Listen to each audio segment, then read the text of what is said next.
నమస్కారం యూస్, నేను Sahasra. Welcome back to our channel. ఇవాళ చర్చలో పాల్గొనడానికి మనతో పాటు ఉన్నారు senior political analyst Adusumilli Srinivas గారు. నమస్తే. నమస్కారం సార్, ఒక వార్త అయితే విన్నాను. ఏపీలో ఆంధ్ర ప్రజలందరూ అనుకుంటున్నారు తాడపల్లి ప్యాలెస్ అంతా సర్దుకొని దుకాణం సదిరేసుకొని జగన్మోహన్ రెడ్డి గారు ఎస్కేప్ అయ్యేలా ఉన్నారు అని అంటున్నారు. అది నిజమేనంటారా? అంటే సహజంగా అలాంటి అనుమానాలు వస్తాయి. ఇప్పుడు వీళ్ళు చిన్న చితక కాదు కదా, అన్ని నేరాలే కదా, అన్ని ఘోరాలే కదా, అరాచకం కదా. కాబట్టి రేపు వద్దని ప్రభుత్వం మారితే అతని పరిస్థితి ఏంటనేటువంటి ఆలోచన వస్తుంది. ఇప్పుడు ఏం చేస్తారు, కొంతమంది అధికారం పెత్తనం ఉన్నప్పుడు, డబ్బులు ఉన్నప్పుడు ఒళ్ళు పై తెలియకుండా కొవ్వెక్కిపోయి కళ్ళు ఎక్కిపోయి వాళ్ళు విచ్చలవిడిగా వ్యవహరిస్తారు, పరితేగించి పనిచేస్తారు. ఇప్పుడు అది అధికారం చేతుల్లోంచి పోయిందనుకో, దొరికేస్తాడు కదా. ఇప్పుడు మామూలుగా అతని మీద సిబిఐ ఈడీ కేసులు ఉన్నాయి, దాని మీద 10 ఏళ్ళ పైనుంచి బెయిల్ మీద తిరుగుతున్నాడు. వాటి కేసులు మళ్ళీ మొదటికి వచ్చింది విచారణ. ఆల్రెడీ ఆ కేసులు ఉండగా ఇప్పుడు బాబాయ్ మర్డర్ కేసు కూడా వీళ్ళ ఇంటి గుమ్మం దాకా వచ్చి ఆగింది. అది ఎప్పటికప్పుడు లోపల అడిగెడుతుంది. ఈ రెండు చెరుకు పక్కనే కర్ణుడు సహజ కవచ కుండలాగా ఏలాడబడుతుండగా ఇప్పుడు 5 ఏళ్ళు చేసిన అరాచకాలు 2 జన్మలు సరిపడగా ఉంటాయి. శిక్ష వేస్తే 2 జన్మలు ఉండాలి, 2 జన్మలు సరిపడగా శిక్ష జైల్లోనే ఉండాలి. అలాంటి పరిస్థితుల్లో ఇతను ఇది ఇక్కడ ఉండి మనం ఇవన్నీ అవసరమా, మనకి ఈ కోర్టులు గోవాల జడ్జిలు నమస్కారాలు ఇవన్నీ మనకు అవసరమా? మరి మొత్తం దుకాణం సర్ది అంటారా? ఇసుకలోను మద్యంలోనూ దోపిడీ చేసింది, ఆల్రెడీ మనం కొల్లగొట్టేసింది లక్షల కోట్లు కదా. మన 11 లక్షల కోట్లు 12 లక్షల కోట్లు అప్పు ఉంది.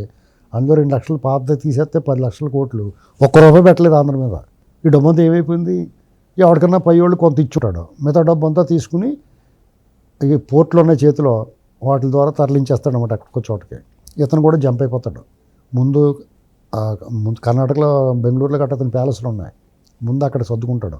అక్కడి నుంచి ఎలక్షన్లు అయిపోయి రిజల్ట్ వచ్చే లోపల 20 రోజులు ఎంత గ్యాప్ ఉంది కదా, ఎక్కడికో జెరూసలేము ఇజ్రాయెల్ ఎక్కడికో వెళ్దాం సెలవులకి, అసం సెలవులకని కోర్టుకి అప్లికేషన్ పెట్టుకుంటాడు. వాళ్ళు కూడా వెంటనే వెళ్ళండి బాబు అంటారు. ఎందుకంటే ఇతను వాళ్ళతో బాగా క్లోజ్. వెళ్ళిపోయిన తర్వాత ఇంకా అక్కడ ఉండిపోతారు, రాడు. అదే పరిస్థితి. వీళ్ళు ఏం చేస్తారంటే, ఈ ప్రపంచంలో కొన్ని ద్వీపాలు ఉంటాయి, ఐలాండ్స్. అది ఎవరైనా కొనుక్కోవచ్చు ఫ్రీ. దానికి అక్కడ ఉండడానికి పాస్పోర్ట్లు అవసరం ఉండదు. లండన్ దగ్గరలో అన్నారు, ఆల్రెడీ లండన్లో ఏదో కొన్నాడు మొన్న అన్నారు. లండన్లో అన్ని ప్యాలెస్లు కొంటున్నారని విన్నాను. అలాగే ఇతను ఏదైనా ఒక ఐలాండ్ కొనేసుకుంటాడు. నిత్యానంద స్వామి కొనేసుకున్నాడు కదా, ఆడో దేశాన్ని ప్రకటించేసుకున్నాడు కదా. ఆడ కరెన్సీ, ఆడ దేశం, ఇవన్నీ ఎయిర్పోర్ట్ ఆడు ఆయన ఉన్నాడు, అసలు ఉన్నాడు. ఆడే అలా చేసేసినప్పుడు ఆ బోల్డింగం ఇతను ఇన్ని లక్షల కోట్లు కొట్టేసినట్టు చేసుకోవడానికి కష్టమే ఉంది. ఇతనితో పాటు ఎవరిని తీసుకెళ్ళిపోతాడు? ఆ స్వరూపానంద సరస్వతిని వాళ్ళని తీసుకుపోతాడు. లేకపోతే వాళ్ళనే ఉన్నారు. ఇక్కడ జూన్ 4 తారీఖు సాయంత్రమే స్వరూపానందం రోడ్డు మీద ఇచ్చేస్తారు. ఎవరిని వదిలిపెట్టరు, ఎందుకంటే వాళ్ళు మామూలు అరాచకం చేశారా. దొంగోళ్ళకి, బందిపోటు దొంగలకి, దండుపోళ్ళని బ్యాచ్కి సపోర్ట్ చేశారు వాళ్ళు.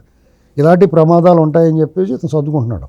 అందుకని నేను ఏం చెప్తున్నానంటే, వైసీపీలో ఉన్న నాయకులు కానీ, ఇంకా 2nd గ్రేడ్ 3rd గ్రేడ్ ఉంటారు కదా, జిల్లా నాయకులు, మండల స్థాయి నాయకులు, వీళ్ళు అనవసరంగా ఎవరితో గొడవ పడకుండా వీలైతే వేరే పార్టీ బోర్డు దగ్గర ఇప్పుడే వెళ్ళిపోయి ఎలక్షన్లో పనిచేసే వాళ్ళకి ఒక బాబు మా మీద రాగండ్రా బాబు అని కాంప్రమైజ్ చేసుకోవాలి.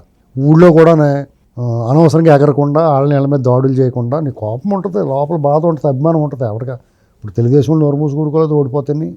అలాగే మీరును లేదా ఓవర్ యాక్షన్ చేస్తే ఎగిరెగిరి తంతారు, ఎగరేసి తంతారు.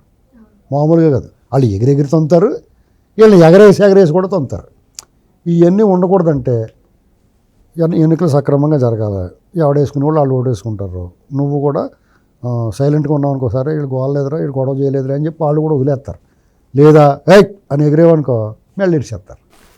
మనది కానప్పుడు అలవి కాని చోట అధికారులు మనకూడదు. ఇన్నాళ్ళు సాగింది, ఇప్పుడు మీ అధికారం పోతుంది, నోరు మూసి కూర్చోవాలి. ఇన్ కేసు అధికారం పోయిందంటే అరెస్ట్ చేసే అవకాశం ఉంటుందని ఆలోచించి మీకు ఇతను ఇంకా అక్కడే ఉండడం ఆంధ్రాలోను, ఇతను వాళ్ళు బయటికి వెళ్ళినవరా నిజమండి.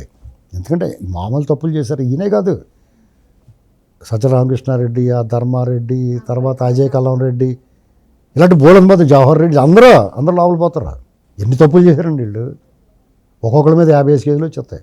రెడ్ బుక్లో ఉన్నాడు కదా, ఇంక బయటికి రావాడు జీవితంలో. అందుకనే నేను ఎందుకు చెప్తున్నానంటే, వాళ్ళు తప్పించుకుంటారు ఏదో రకంగా. డబ్బులు ఉన్నాయి, కేసులు కోర్టులో కేసులు అయితే దొరికేసారు అనుకో, కేసులు అవుతున్నాయి అనుకో, డబ్బులు ఉంటాయి కాబట్టి వాదించుకుంటారు. లేదా అవకాశం ఉంటే ముందు పారిపోతారు బయటికి. మరి వీళ్ళు ఊళ్ళో ఉండాలి కదా, నువ్వు ఎక్కడ పోతావు? అందుకనే నేను వాళ్ళని గొడవలు గట్రా చేయకుంటారా బాబు, ఎవడున్నాయి సైలెంట్గా ఎలక్షన్ అయిపోయినామండి, మీరు మీ మీ మీ మీ పద్ధతిలో మీరు ఉండండి, మంచిగా ఉండండి. తెలుగుదేశంలో అప్పుడు ఏం చేస్తారు, ఇటు బాగానే ఉన్నాడు కదా, దీన్ని ఎందుకు ఉత్తుపునని ఎందుకు కొడతారు? నువ్వు ఓవర్ యాక్షన్ చేస్తే రియాక్షన్ డిఫరెంట్గా ఉంటుంది. నీ పని నువ్వు చేసుకుపోయానికి అభిమానం ఉన్నా కానీ సర్లేరా, ఆడికి అభిమానమే కానీ వాడు నోరు మూసుకుంటాడు, ఎప్పుడు మాట్లాడని వదిలేస్తారు. ఇది గుర్తుపెట్టుకోమని చెప్తుంది. పైగా వీళ్ళు ఎవరికో డబ్బులు ఖర్చు పెడతాం అనవసరం. బావిలో వేసేసినట్టు లేకపోతే నదిలో పాడేసినట్టు డబ్బులు. ఇప్పుడు గోదావరిలోంచి వెళ్తున్నప్పుడు ట్రైన్లోంచి ఇలా తీసి రూపాయి పిల్లలు వేస్తారు, అలా చేసినట్టే ఇప్పుడు ఎలక్షన్ ఖర్చు పెడతాడు వైసీపీ వాళ్ళు. ఎందుకంటే వాళ్ళు గెలవరు. నువ్వు ఖర్చు పెట్టినా ఓడిపోతావు, ఖర్చు పెట్టకపోయినా ఓడిపోతావు. అప్పుడు ఏది తెలివైన పని? ఖర్చు పెట్టకపోవటం, ఇంట్లో కూర్చుంటాం అందంగా. వాళ్ళు విశ్రాంతి తీసుకో, మధ్యాహ్నం పెరుగన్నంలో 2 మామిడిపళ్ళు సీజన్ కదా, అప్పుడు 2 మామిడిపళ్ళు తినేసి పడుకో శుభ్రంగానే, ఎండలని చెప్పి ఎవడన్నా అడిగి తిని. కానీ కొన్ని స్థానాలను గెలుచుకుంటారని కాదు, 49 స్థానాలు అంటున్నారు. ఊరికే సర్వేలు వాళ్ళు ఇప్పుడే పారిపోకుండా వాళ్ళు చెప్తున్నారు అలాగే. అంటే కొద్దిగా వాళ్ళకి బూస్టింగ్ ఇవ్వడానికి. ఇంకా బాబు లేకపోతే వాళ్ళు అసలు సప్పగా అయిపోతుంది కదా, ఎలక్షన్ కింద ఉండదండి. ఇప్పుడు ఈ పందాలు వేసుకునే వాళ్ళు వాళ్ళకి ఉండదండి, బెట్టింగ్లు అవి ఉండవని అలాగే చెప్తున్నారు. వాళ్ళకి పులివెందులో ఓడిపోతుంటే ఇంకేంటండి. ఇంత నియోజకవర్గంలో అయితే ఖచ్చితంగా గెలుస్తారని. కొంత నియోజకవర్గం అంటే నువ్వేనా మంచి చేసి వాళ్ళ బాబాయ్ని చంపేసిన సీన్ చాలు, మొత్తం తుడిచిపెట్టి ఆత్మ అక్కడే కూర్చొని ఉంటుంది. ఇతను ఓడిపోయిన తర్వాత గాలిలో కలుపుతాడు అతను. 5 ఏళ్ళ నుంచి ఇక్కడ తిరుగుతున్నాడు ఆయన. తాడేపల్లి ప్యాలెస్, ఆ పులివెందుల వాళ్ళ ఇంటి దగ్గర కుక్కను చంపేసిన కాడ, ఎక్కడన్నా వీళ్ళ విచారణ జరుగుతున్నప్పుడు కూడా ఎలా నిలబడి చూస్తున్నాడు, ఏం జరుగుతుందో చూద్దామని. ఆయన ఇది అయిన తర్వాత గాలిలో కలిసిపోతాడు అమ్మాయి అనుకుని. ఆయన ఆత్మశాంతి కోరుతుంది. Right sir, thank you.